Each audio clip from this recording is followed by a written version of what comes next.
In a quiet restaurant, chaos broke out as racist bikers attacked Lucille O'Neal, mother of NBA legend Shaq.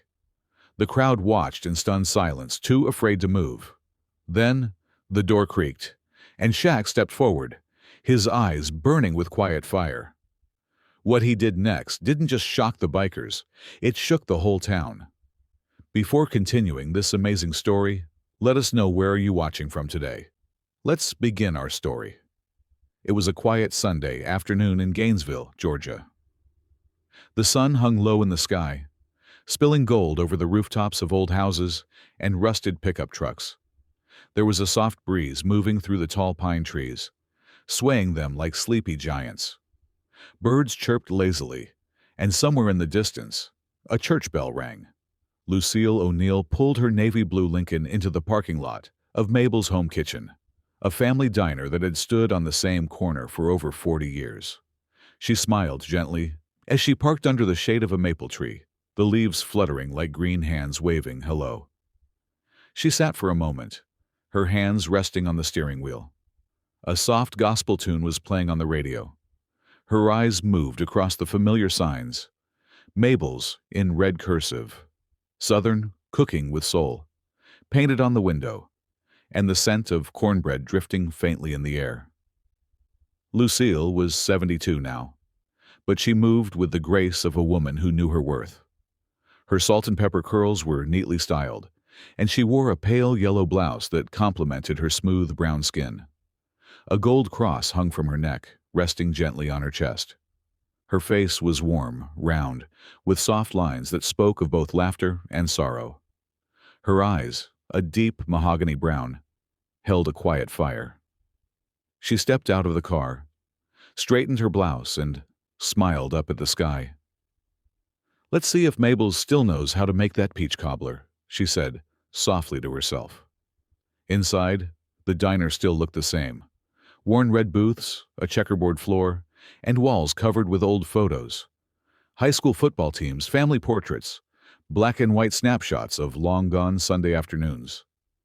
Behind the counter stood Dolores, Mabel's granddaughter, who now ran the place. She was in her late 40s, with tired eyes and a welcoming smile.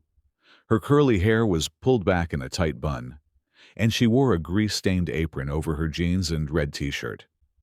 When she saw Lucille walk in, her face lit up like Christmas morning. "Miss Lucille, Lord have mercy! Look who just walked in!" Lucille laughed, her voice soft but full of joy. "Hey there, baby. Still serving them sweet potatoes like your grandma used to?" Dolores rushed from behind the counter and hugged her tightly. "We try our best, but you know no one made 'em like Mabel." Lucille pulled back and looked at her warmly. "Ain't that the truth?" Lucille took her favorite booth by the window, the one with the best view of the trees across the street and the church steeple rising above them. She sat down, smoothing her skirt, and placed her purse beside her. She looked around slowly, soaking in every detail, every memory. She remembered bringing her boys here when they were little. She remembered Shaquille squeezing into these same booths, his knees bumping the table even as a teenager. He used to eat 2 whole plates of fried chicken and still ask for more. Lucille smiled softly, then sighed. Dolores came by with a glass of sweet tea and a menu, though they both knew Lucille didn't need one. "Shaq coming too?" Dolores asked as she poured. Lucille nodded. "He said he's got a surprise for me, coming by after his charity event in Atlanta." "Well, he better bring that big smile of his. Folks still talk about the time he bought every kid in town ice cream just 'cause it was hot outside." Lucille chuckled. "That sounds like my boy." Time passed slowly, the way it should on a Sunday afternoon. Lucille watched people come and go. An older couple sat 2 booths down. The man tipped his hat to her. The woman offered a kind smile. Lucille smiled back, her hands folded neatly in her lap. She sipped her tea and listened to the soft chatter around her, the sound of forks on plates, the hum of the old ceiling fan above. the jazz music playing low from the speakers. It felt like home. That's when the front door swung open, hard enough to rattle the little bell hanging above it. 6 men walked in. Loud boots, leather vests, tattoos up their arms. One had a bandana covering half his face. Another had a thick beard and a tank top that showed off his bulging muscles and sunburned skin. The tallest one, with gray hair and a Confederate flag patch on his vest, walked like he owned the room. The room quieted. Dolores looked up from the counter, her hand pausing midair with a pitcher of coffee. Her smile faltered just a bit. The leader, the one with the gray hair, looked around the diner slowly, then laughed loud and rough. Well, look at this little slice of southern sweetness, he said, nodding at the decor. Ain't this cute? The others laughed. Lucille's expression didn't change, but her back straightened. Dolores cleared her throat. You boys want a table. The gray-haired man gave her a slow, mocking smile. We'll take that one. He pointed at the booth directly behind Lucille. The men stomped their way over. The smell of sweat, beer, and motor oil filled the space around them. The noise of their boots echoed too loud for the little diner. Lucille didn't turn to look, but her fingers curled slightly on the tablecloth. They sat behind her, loud and crude. One started talking about a bar fight. Another laughed about a video he saw online. Something about taking back America. Then one of them, a young, wiry man with pale skin and a snake tattoo on his neck, got up to stretch. As he walked by Lucille's chair, he accidentally bumped it hard. Oh, Lucille said quietly. He looked down at her with a sneer. Oops. She looked up at him, her face calm but stern. Excuse me. He leaned closer. You got a problem. Lucille's voice was steady. You bumped into me, sir, he snorted. Well, maybe you shouldn't be sitting in the way, Dolores called out, sharp now. Sir, please return to your table. Snake Tattoo raised his hands mockingly. All right. Don't get your apron twisted. He walked back to his seat, chuckling. Lucille's eyes closed for a moment. She breathed in, slow and deep. The noise got worse. The men were louder, bolder. One made a crude joke about uppity city women. Another mimicked a voice, pretending to be a black preacher. The laughter was cold. Lucille didn't move. Then it happened. A bottle of beer slipped, or was pushed, from the edge of the biker's table and crashed onto Lucille's purse. The glass cracked. The beer soaked the leather. Foam dripped down the side of the booth. The room froze. Lucille stood up, slow and steady. She picked up her purse, holding it gently, like something sacred. The gray-haired leader gave a little shrug. Oops again. Dolores came rushing over. Miss Lucille, I'm so sorry. Let me... Lucille raised a hand softly. It's all right, baby. It's just a purse. But her voice was thin. Her eyes, still calm, had dimmed. She walked toward the restroom to clean the mess, her steps careful, her head held high. In the small bathroom, she looked at herself in the mirror. The light flickered overhead. She dabbed her purse with paper towels. Her hands trembled. She picked up her phone and called Shaq. Lucille stood in front of the cracked mirror, the overhead light blinking quietly above her. Her hands were still damp from blotting her purse, and her fingertips trembled. Not from the beer, not from the mess, but from something deeper, something cold and old. She hadn't felt it in years, that quiet shame, that familiar tightening in the chest. It crawled up from her stomach like a snake and sat heavy on her heart. She looked herself in the eyes. The woman staring back was proud, strong, but even the strongest hearts bleed sometimes. She blinked and shook her head softly, whispering under her breath, No, not today. Lucille pulled out her phone. She dialed. It rang twice before a deep, warm voice picked up. Hey, Mama. Lucille closed her eyes at the sound of his voice. Her lips quivered slightly. "Hey, baby. You good?" She hesitated. There was a long pause between them, filled only with the soft hum of an air vent and the distant laughter from the dining room. Then, finally, she said softly, "Can you get here sooner?" There was silence on the other end. Shaq's voice lowered. "Mama, what happened?" Lucille didn't want to tell him, didn't want to ruin his peace, but the truth crawled up and spilled out in a soft, tired breath. "There's some men here, white bikers. They spilled beer on my purse, called me a name. One bumped me on purpose. I didn't say nothing. I just wanted to eat." Shaq didn't speak, but Lucille could hear something change in his breathing, like the air had thickened. Her voice shook now. "I'm okay. I didn't expect it today, not here, not in this place." Shaq's voice came back low, steady. "I'll be there in 10, Lucille whispered. "Drive safe." Click. She slipped the phone into her purse and took one more look at herself. She smoothed her blouse, fixed the collar, and nodded once. Back in the diner, the noise was louder. The bikers were leaning back in their booths, their legs spread wide, talking over each other, laughing at things that weren't funny. One of them, a red-faced man with crooked teeth, was flipping a pocket knife open and closed under the table. Dolores stood at the counter, her hands clenched tightly around a napkin.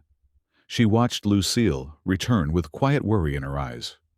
Lucille gave her a nod and sat back down, folding her hands in her lap.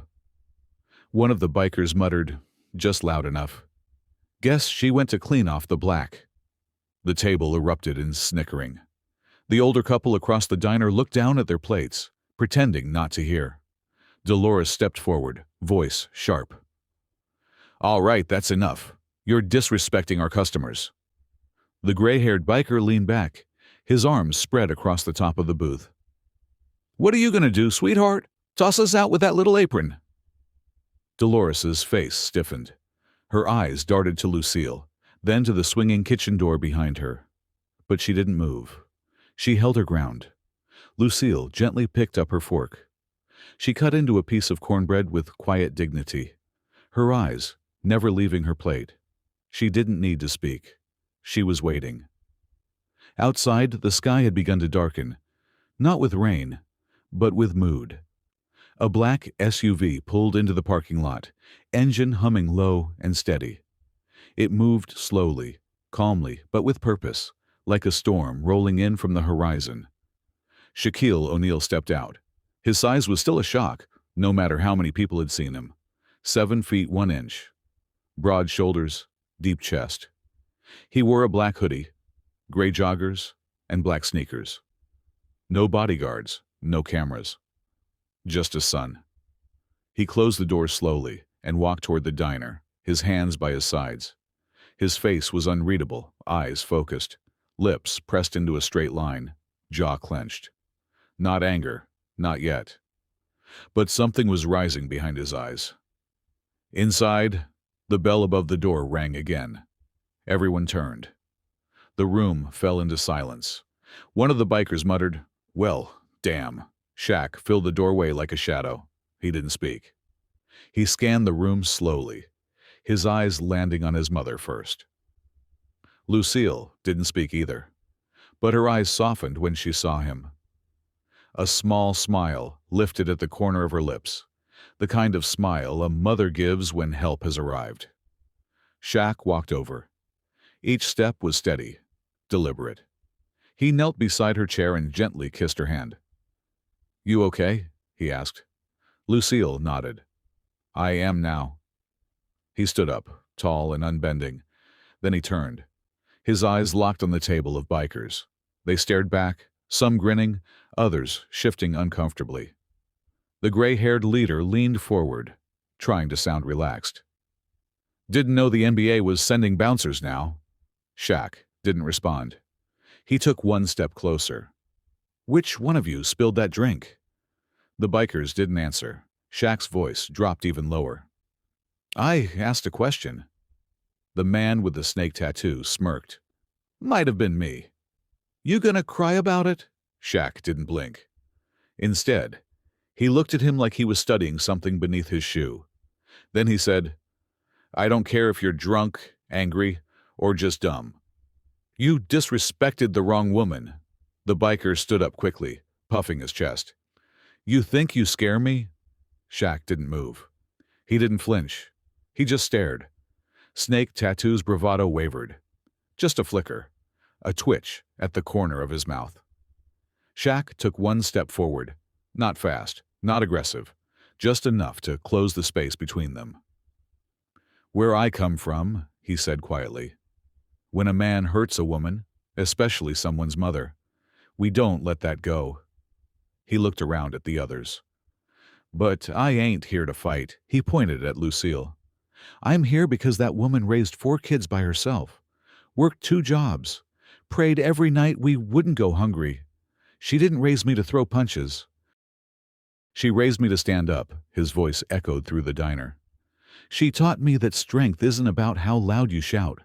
It's about what you stand for. The diners stared. Even the older couple was watching now. Dolores stepped out from behind the counter, slowly walking toward him. Lucille sat still, her eyes moist now. Shaq took a breath. I could crush you, any of you, but that ain't justice, that's pride. And I got none of that today. He turned to Dolores. You got a phone? She nodded. He looked back at the bikers. You've got 2 minutes to walk out of here before the police get called. Snake Tattoo laughed, too loud now, the laugh of a man losing control. You think this is over? Shaq stepped forward, his voice a whisper now, a cold, calm whisper. It's already over. The gray-haired leader looked around, realizing the room had turned on them. The other customers were standing now. One man had pulled out his phone and was filming. A young woman stood behind Dolores, holding a notepad. Maybe a waitress, maybe just someone brave. The bikers exchanged glances. Then, slowly, one by one, they stood. No more laughter, no more snide remarks, just heavy boots, and the quiet click of the door as it opened and closed behind them. The silence afterward was heavy. Shaq turned back to his mother.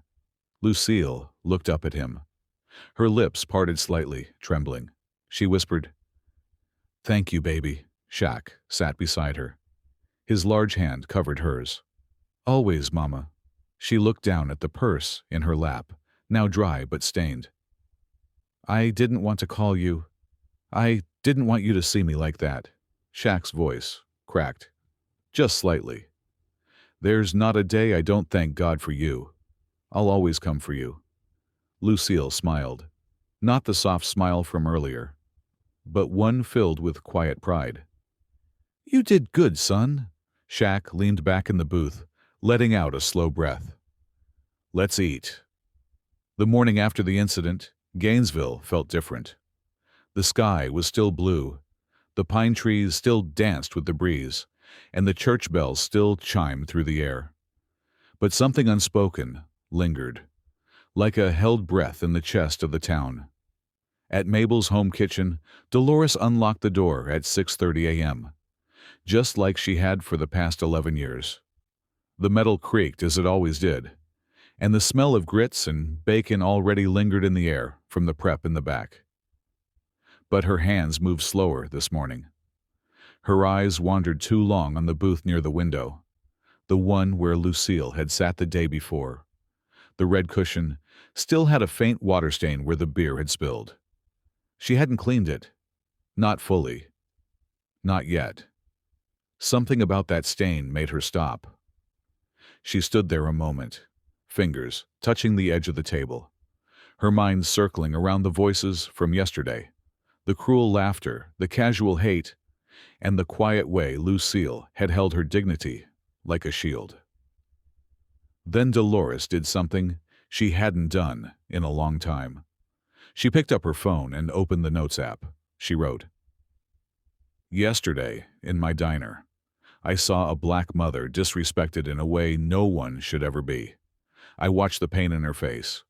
I watched her son, Shaquille O'Neal, stand up, not with fists, but with power and grace. I watched wrong get silenced, not with violence, but with truth. And I won't forget it. She hesitated. Then she posted it to Facebook. She didn't expect anything. Maybe a few likes from her cousins. Maybe someone in town would nod in agreement. But within an hour, it had 900 shares. By noon, it had 12,000. By evening, it had made the Atlanta news. Meanwhile, Lucille sat quietly on her porch, the morning sun glowing on her skin. Her Bible was open in her lap, though she wasn't reading. Her fingers moved over the pages gently, her eyes distant. She had always believed in grace, always believed in strength through peace. But even still, her heart was heavy. The weight of yesterday, the bottle, the laughter, the disrespect, pressed on her shoulders like bricks. She'd lived through segregation, through raised voices and lowered eyes, through the long, silent pain of being less than in the eyes of others. But she thought maybe, just maybe, that part of life had passed. She sipped her tea. It was lukewarm now. The gate creaked. Shaq stepped through, dressed in a crisp white t-shirt and gray jeans. His walk was slower today, more thoughtful. He carried a small bag in one hand. Lucille looked up. Shaq smiled gently. "Hey, Mama." Lucille's eyes softened. "Come sit, baby." He sat on the porch step, close to her, like he used to when he was a boy. Back then, he'd rest his giant head against her knee, and she'd run her fingers through his hair while he told her about school or basketball dreams. Today, he didn't lean in, but he felt just as small. "I brought you something," he said, offering the bag. Lucille opened it. Inside was a brand new leather purse. Not flashy, not expensive, just strong and beautiful. She smiled. "You didn't have to do that." "I know," he said, "but I wanted to." She took it out slowly, running her fingers across the smooth material. She paused when she saw her initials, L.O., engraved in gold letters near the corner. She looked at him, her voice caught. "You remember?" Shaq chuckled softly. "Of course I do. You always said a woman's purse tells her story." Lucille nodded. "That's right. And this one says I'm still here." They sat in silence for a long while, the kind of silence that doesn't need filling. Then Lucille spoke. "You know, yesterday wasn't the first time I was made to feel small in a room." Shaq looked at her. She didn't look back. "I remember a grocery store back in 1972. You were just a baby. A white man spat at my shoes because I touched the same fruit as his wife. I remember thinking, don't cry, don't scream. Just keep walking." Her voice wavered. "I did. I always did. For you. For your brothers. I stayed quiet so y'all could speak louder when your time came." Shaq reached for her hand and squeezed it. "You didn't stay quiet," he said. "You survived, and that made us strong." Lucille looked at him now. Her eyes held tears, but they didn't fall. "Then you keep using that strength," she said. "Not just for me. For all of them out there still walking with spit on their shoes." Shaq nodded. Later that evening, Dolores called Shaq. She sounded nervous, excited. "Shaq, it's gone viral." He was sitting in the back of his truck, parked by the lake, watching ducks float lazily on the water. "What's gone viral?" "The post I made, about your mama, about what happened. People are writing in from Chicago, from Dallas. Someone from London even messaged me. It's everywhere." Shaq sat up straighter. "Are they mad?" "No," she said, voice shaking. "They're inspired. Some are sharing stories about their own mamas, their grandmothers, about the things they never talked about. They're waking up, Shaq. I think you started something." Shaq exhaled. Then he said quietly, "It wasn't me." By the end of the week, CNN, the Atlanta Journal, and even Oprah's people had reached out to Lucille. She said no to interviews. "I ain't a celebrity," she told Shaq. "I'm a mama who got beer spilled on her purse." But she said yes to one thing: a Sunday brunch hosted at Mabel's. Open to the public. No speeches, no cameras, just food, fellowship, and honor for women like her. By Sunday, over 200 people came. Old, young, black, white, rich, broke. It didn't matter. They came with casseroles, with flowers, with quiet apologies, and long overdue gratitude. Lucille stood near the door in her Sunday dress, shaking hands, hugging babies, offering gentle smiles. And at one point, just for a second, Shaq watched her from across the room. She stood like a queen, not because she had a throne, but because people finally saw what she always was. The sun poured through the windows of Mabel's home kitchen like gold spilling over cracked linoleum. The small-town diner didn't look much different than it had weeks before. Same buzzing neon sign, same sticky menus, same smell of frying bacon and burnt coffee. But something had changed. The silence that once hung between booths had become conversation. Eyes that once looked away now met across tables. And Dolores had changed the sign outside. It now read, "This is a place of dignity. All are welcome, hate is not." It wasn't just a slogan. It was a promise. Lucille sat by the window in her regular booth. She wore a lavender dress, simple gold earrings, and her new leather purse rested gently beside her. Her hands wrapped around a white mug, steam from the tea curling into her face. She watched people walk in. A young woman with a child on her hip, an old man with a Vietnam veteran hat, a black teenager in a varsity jacket, nodding to her shyly. Lucille smiled gently and nodded back. The booth no longer felt like a battlefield. It felt like a seat at the head of a long, invisible table, one where stories were finally being heard. Across the table, Shaq sat hunched slightly, trying to fit his massive frame into the narrow space. He wore a dark gray hoodie, sunglasses tucked into the collar. His phone buzzed every few minutes, but he ignored it. Instead, he was watching his mama. "How you feelin' today?" he asked, his deep voice soft. Lucille didn't answer at first. She stirred her tea. Her eyes glimmered like morning dew. Then she said, "Seen a lot of life, baby. But this feels different." Shaq nodded. "Yeah, me too." She tilted her head at him, eyes narrowing like a mother seeing through her son. "You didn't plan for all this, did you?" Shaq chuckled quietly. "Nah, I just came to see about you. The rest kinda happened." Lucille sipped her tea and said, "Funny how the truth works. You don't gotta shout it. You just live it." And eventually, people listen. That afternoon, Dolores passed Shaq a letter. No return address. Just a simple white envelope with thick paper inside. Shaq opened it slowly, reading aloud under his breath. "Dear Mrs. O'Neill, I watched the video of what your son did for you. I'm white, 63 years old, and I've lived in Gainesville my whole life. I want to say I'm sorry, not just for what happened to you in that diner, but for all the times women like you have been hurt, looked down on, or ignored while people like me stayed silent. My wife passed last year. She was a woman like you, strong, dignified, beautiful, and she would have stood beside you that day. Thank you for your grace. Thank your son for his strength. You reminded us who we are supposed to be. John R." Shaq folded the letter quietly, handing it to Lucille. She read it silently, her fingers trembling slightly as she held the paper. She didn't cry. She just whispered, "One voice becomes two, becomes 1,000. That weekend, something unexpected happened. Shaq was invited to speak at Howard University during their Black History Month celebration. He didn't want to go at first. He didn't feel like a speaker.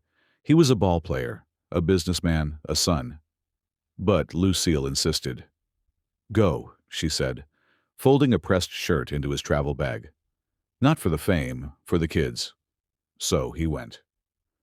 The auditorium was packed. Rows of young black faces stared back at him with eager eyes.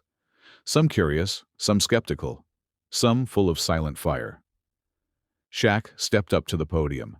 He looked out over the room. Then he spoke. "My name's Shaquille O'Neal, but today I'm not here as a Hall of Famer or a TNT host, or even as Superman." He paused. "I'm here as Lucille's son." The room went still. He shared the story, not just of the diner, but of the years before it. His mama working night shifts, reading scripture in the dark, praying over every meal, smiling even when her hands ached. "She taught me that dignity isn't something someone gives you," he said. "It's something you carry, even when folks try to spill beer on it." A quiet murmur of agreement rippled through the room. "She didn't raise me to throw hands. She raised me to stand. And if you've got someone in your life who stood tall when the world looked down, then you carry them with you." He looked down, eyes misting just slightly. "'Cause sometimes the loudest change starts with the quietest woman in the room." The students stood. Some clapped, some wiped their eyes, but all of them remembered. Back home in Gainesville, Lucille received flowers from strangers, letters from schools, even a portrait of her painted by a 12-year-old girl in Detroit, who said, "You remind me of my grandma. She passed, but I see her in you." Lucille placed it on her mantel, next to a small, framed photo of Shaq at 6 years old, missing his front teeth, standing tall next to a basketball taller than him. She smiled at it every morning. One evening, a local news reporter asked Lucille, "Do you think what happened changed anything?" Lucille looked at the camera, her hands folded gently in her lap. She thought for a long moment. Then she said, "Change don't happen like lightning. It happens like water, slow, patient, steady. Every drop matters." She leaned forward just slightly, her voice soft but firm. "And dignity? That's the cup we carry it in." The story didn't end there. It kept growing, kept echoing. Not because Shaq fought someone, not because it went viral, but because people saw something in Lucille's quiet strength that reminded them of their own mothers, their own struggles, their own need to stand. The world had shouted for too long. Now dignity was speaking, and people were finally listening, before the cameras, before the headlines, before the viral videos and the applause. There was just Lucille, a young girl from Newark, New Jersey, growing up in a world that didn't expect much from her, but expected everything of her at the same time. She was born in 1954, in a 2-bedroom apartment above a corner store. Her mother worked at a factory. Her father disappeared when she was 5. Her grandma, Miss Esther, raised her like her own. "You're gonna be somebody, Lucy," Miss Esther would say, spooning grits into chipped bowls before sunrise. "But not just because of smarts, 'cause of spine." Lucille was tall early on. By 14, she was already 5 feet 10. Kids laughed. Boys teased. Teachers told her to sit in the back so others can see. But Lucille learned to walk tall, not shrink. She had dreams, not big ones, just honest ones. A job, a home, a family where love didn't come with bruises or silence. At 17, Lucille met Philip, tall, handsome, charming. He had swagger and a voice like melted honey. He called her Queen Lucy and said she had eyes like midnight. She fell fast, too fast. By 18, she was pregnant. By 19, Philip was gone. She stood outside the hospital, holding her newborn, shivering under a broken streetlight, with nothing but a diaper bag and a prayer. She named him Shaquille, from the Arabic word meaning little one. Funny, she thought. He was never little. Not even then. Raising Shaq wasn't easy. They moved from couch to couch. She worked nights cleaning hotel rooms, then worked mornings at a church daycare. She went to school in between. Earning her GED in the same year, Shaq learned to walk. Sometimes, when she had no sitter, she brought him to class and let him sit in the back with a box of crayons. He'd scribble dinosaurs and robots, his big hands barely fitting around the crayons. Once, a teacher pulled her aside and said, "Lucille, he's too big to be sitting in class like this." Lucille looked him straight in the eye. "Then build a bigger desk." Discipline was never violent. Lucille didn't believe in fear, but she believed in structure. Stand up straight. Speak clearly. Look a man in his eye. Respect your name. It's the only thing you own when everything else is gone. And always, don't let your size do the talking. Let your character do it. By the time Shaq was in high school, he was already a giant. Lucille was used to the stares by then, the whispers. "That boy ain't normal." But Lucille never saw a freak. She saw a miracle, a baby who survived poverty, who never went hungry because she went without, who slept on her lap during bus rides home, who kissed her cheek before every game and said, "You proud, Mama." Always, even when he fouled out, even when they lost, even when he got in trouble for clowning in class, she was proud because he was kind. In 1992, when the Orlando Magic drafted Shaq, reporters asked him what he planned to do with his money. He said, "First thing? Buy my mama a house. She deserves peace," and he did. A modest home, brick and wood, with a swing on the porch and lilacs planted along the fence. Lucille cried the day she moved in. Not because it was big, but because it was theirs. Back in Gainesville, as the weeks passed after the diner incident, people began visiting Lucille not to gawk or get selfies, but to listen. One woman, a young single mom named Cassie, sat with her one afternoon and said, "Miss Lucille, how'd you do it? How'd you raise him right when everything was against you?" Lucille smiled gently, folding her hands. "I didn't raise a star, honey. I raised a man, one day at a time." Shaq saw the change too. He came by more often now, bringing groceries, sitting on the porch like a kid again. One night, as the crickets hummed, he looked at her and said, "You think Dad would be proud of me now?" Lucille didn't answer right away. Then she said, "I think you became the man he couldn't be. That's pride enough for both of you." There was one moment, a small one, that stuck with Shaq more than any highlight or trophy. He had just come back from a speaking event, tired, restless. He sat at Lucille's kitchen table, rubbing his temples. She poured him tea without a word. Then she sat across from him and said quietly, "You tired of carrying the world, baby?" He looked up, surprised. "Yeah," he admitted. Lucille leaned in, eyes soft but steady. "Then rest. Let Mama carry you a while." And for the first time in years, Shaquille O'Neal laid his head on that old wooden table and cried.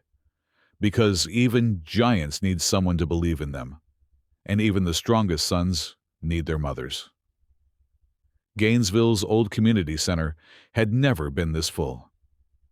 The wooden chairs creaked under weight, both physical and emotional. There were kids in school uniforms, grandmothers in church hats, men in work boots, and women holding signs that simply said, "Stand with her. Dignity lives here." Mama Lucille. Lucille O'Neal sat in the front row, her back straight, a soft pearl necklace resting at the hollow of her throat. Her lavender dress seemed to glow under the yellow ceiling lights. Shaq sat beside her. But tonight, this wasn't about him. This was her moment. It started as a town meeting. Then it became something more. After the biker attack, After Shaq's intervention, and after Lucille's grace made headlines, people had started writing, calling, showing up. And now they wanted to hear from her. Not because she was famous, because she was familiar. Reverend Tills opened the night.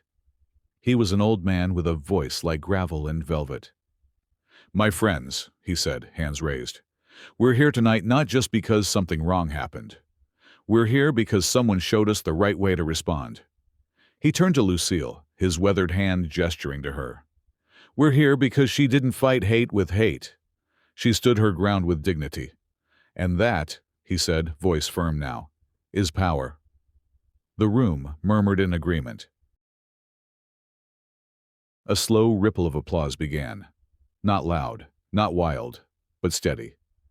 When they called her up, Lucille hesitated for a moment. She looked down at her hands, brown and strong, calloused from decades of work, now holding a simple piece of paper with trembling edges. Shaq leaned in and whispered, "You got this, Mama," she smiled, a nervous smile, but real. Then she walked up, her heels soft against the hardwood floor. The microphone squeaked as she adjusted it. The room fell silent. Lucille looked out at them all, faces young and old, black and white, curious and hopeful. She took a slow breath, then began. "I never thought I'd be standing up here." Her voice was quiet but clear. "I've spent most of my life sitting in the back, watching, working, raising a son, doing what needed to be done." She paused, swallowing. "I wasn't supposed to make noise, wasn't supposed to take up space." She looked toward the door, the one the bikers had walked through that day. "But that day, in that diner, I realized something." Her eyes narrowed just slightly, her voice growing steadier. "They didn't just spill beer on me. They tried to spill shame on me, tried to make me feel small." A quiet gasp moved through the crowd. Lucille nodded. "But you can't make a woman feel small, if she's already decided to stand tall."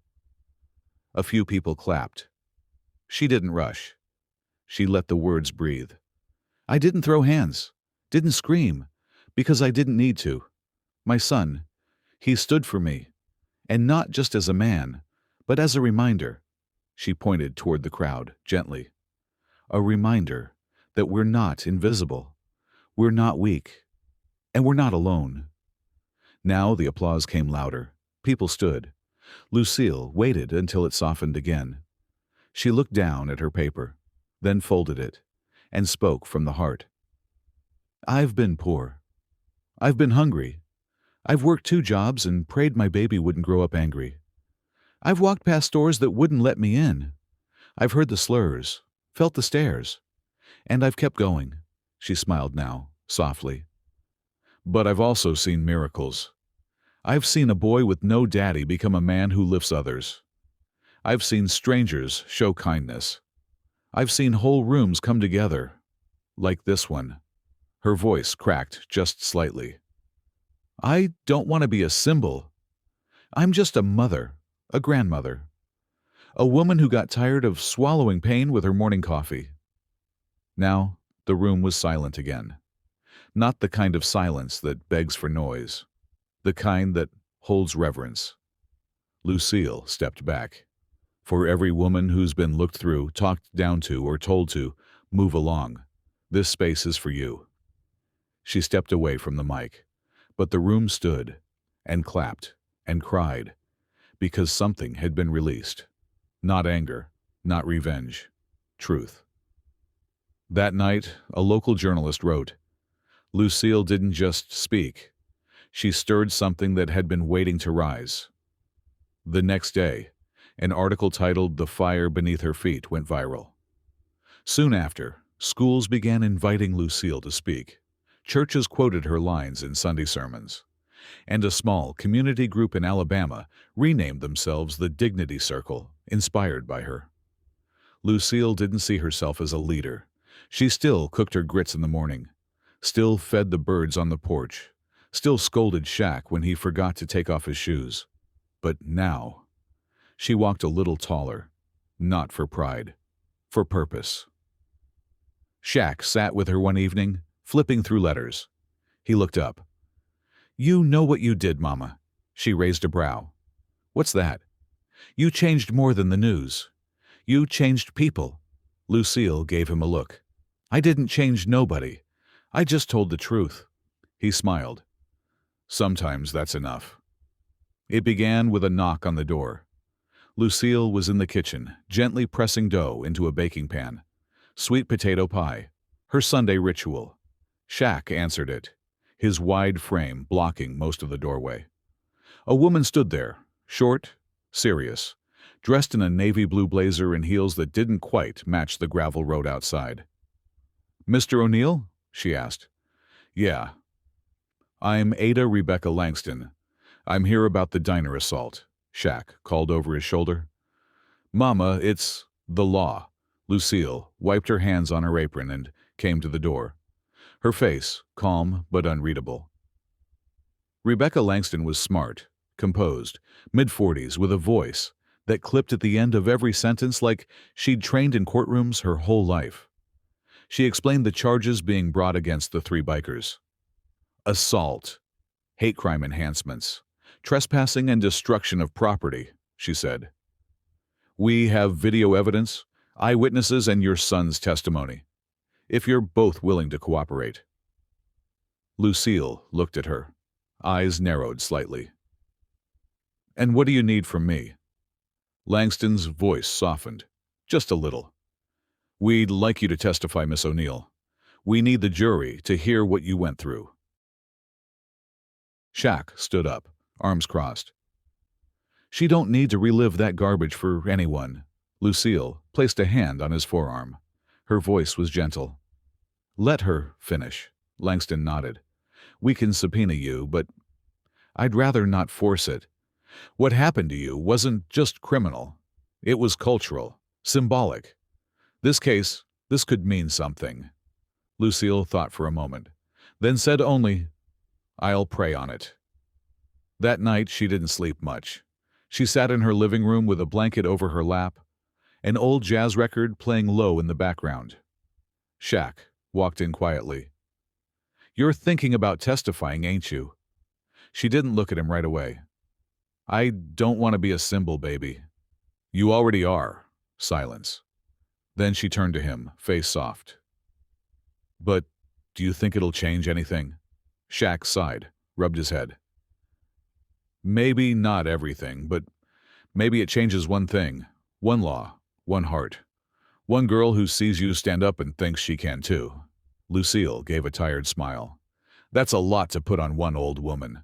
Shaq grinned. "You ain't old, Mama. You vintage." 2 weeks later, the courtroom smelled like furniture polish and nerves. Lucille wore a cream suit, simple, sharp. Her pearl necklace rested just above her heart. The bikers sat behind their lawyer, smug and slouching. One had shaved his beard, another wore a cross around his neck, as if it could soften what they'd done. Lucille took the stand. The court clerk swore her in. And for the next 40 minutes, she told her truth. Her voice never shook, but it didn't have to. Her eyes did the talking, firm, focused, full of grace. "I didn't go into that diner to make a scene," she said. "I went to eat, like anybody else." She described the smell of beer, the slurs, the shove, the laughter. But she didn't cry. Not once. She didn't want pity. She wanted dignity. "I wasn't scared," she told the court. "I was tired. Tired of pretending like this kind of thing doesn't happen. It does. And it hurts. Not just physically. It wounds the soul." The jury watched in silence. Even the defense attorney didn't interrupt her much. Because how do you cross-examine Grace? Outside the courthouse, reporters waited. One shoved a mic toward her. "Miss O'Neill, how do you feel?" Lucille didn't blink. "Like I did what I had to do." The trial lasted 4 more days. The verdict, guilty. All three men convicted on multiple counts. The hate crime charge carried the most weight, a first for that county in over 20 years. Lucille didn't cheer.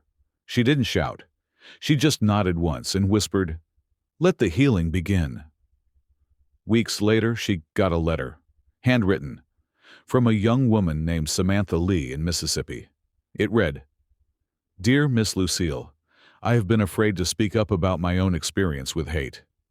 Until I saw you. The way you stood there, not angry, but proud. It gave me courage. Thank you. You changed my life. With love and respect." Sam Lucille read it twice, then folded it, placed it in her Bible. She didn't need a monument. She had this. One evening, she sat with Shaq on the porch. Cicadas hummed in the trees. "You think justice is done now?" he asked. Lucille rocked gently in her chair. "There's always more to do." Shaq leaned back, arms resting behind his head. "But you did it, Mama. You really did it." Lucille looked up at the stars, a small smile on her lips. "No, baby, we did." The invitation came on cream-colored paper, thick, fancy, embossed with gold trim. Lucille held it in both hands like it might fall apart if she breathed too hard. She read it 3 times. "You are cordially invited to speak at the National Forum on Racial Justice, held at the Lincoln Center in New York City." Her hands trembled slightly. She wasn't used to this kind of paper, or this kind of stage. Shaq looked over her shoulder as she read it again. "You gotta do it, Mama," he said, his voice almost boyish. Lucille gave him a sideways glance. "Boy, I'm a churchwoman. I speak to Sunday morning choirs and potluck dinners. I'm not meant for big city spotlights." Shaq sat down beside her, his giant hand covering hers. "You're not meant for silence either." The flight to New York was quiet. Lucille sat by the window, fingers twisted together in her lap, staring at the clouds. Every now and then, she'd whisper to herself, "Don't stumble. Speak clear. Be yourself." The city greeted them with sirens and lights and a cold wind that bit through her coat. At the hotel, people kept asking for selfies. But she wasn't there to be famous. She was there for something else. The day of the speech, Lucille stood backstage, waiting. A small mic was clipped to her lapel. She wore a dark green dress, soft silk with a black shawl around her shoulders. Her pearl necklace rested, as always, just above her heart. A makeup artist offered to touch her up. "I want them to see me how I really am," she said. Her voice was steady, but her heart, it thudded like a drum. The event was being broadcast nationwide. The audience was full of senators, artists, activists, students, and journalists from across the country. Shaq stood at the edge of the curtain, watching her. When she caught his eye, he gave her a small nod. The kind of nod that says, "You were made for this." When Lucille walked out, the applause came fast and strong. But she didn't smile. She didn't wave. She just walked to the podium, placed both hands on it, and waited for the room to quiet. Then she looked up. Her eyes searched the crowd, and she began. "I never asked to be here." Her voice was quiet but strong. "I didn't march through flames. I didn't write books or change laws. I raised a child. I worked 2 jobs. I prayed that I'd live long enough to see peace." She paused. "But peace don't just fall in your lap. Sometimes you gotta call it into the room. You gotta be it." The room fell still. Cameras clicked softly in the background. Lucille continued. "I was minding my business when hate came knocking in a small diner. It tried to humiliate me, tried to make me feel less than. But instead of shrinking, I sat taller." Her voice didn't crack. It rose. "I didn't yell, didn't throw hands. I just looked those men in the eyes. Because sometimes dignity speaks louder than fists." Murmurs rippled through the crowd. Lucille nodded slowly. "I'm not brave because I stood still. I'm brave because I kept standing, even when the world wanted me to disappear." Then she looked up and said something no one expected. "I forgive those men," gasps echoed in the room. Lucille's face was calm.